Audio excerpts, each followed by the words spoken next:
There are lots of people who like to talk about the rise of the rest. And I'm very supportive of that. I worked very hard to help Pittsburgh rise to the extent that it could.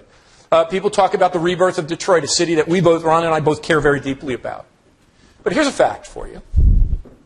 In the year 1990, 22% of venture capital-backed startups were in the San Francisco Bay Area. Today, 50% are.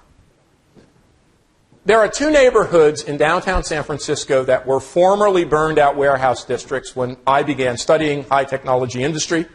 Those two neighborhoods attract more than $1 billion in venture capital investment each annually, more than any other nation, save for the United States, on the planet. Our world is not becoming spread out.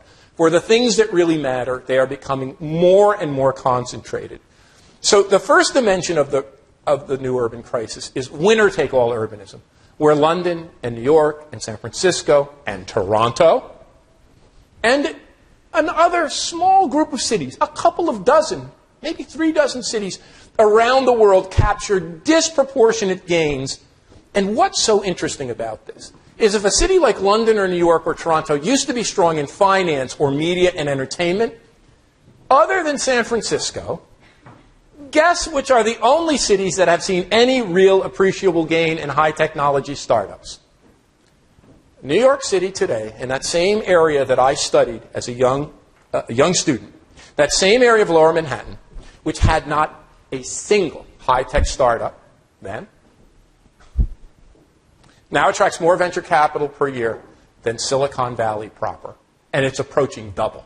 Think about this. The place that houses Facebook and Apple and Intel, now New York City, London, and Toronto are the only places that have made appreciable gains in venture capital-backed startups. So they've added technology to their mix of industries of finance and media and entertainment and these high-velocity, high-value-added, highly innovative industries.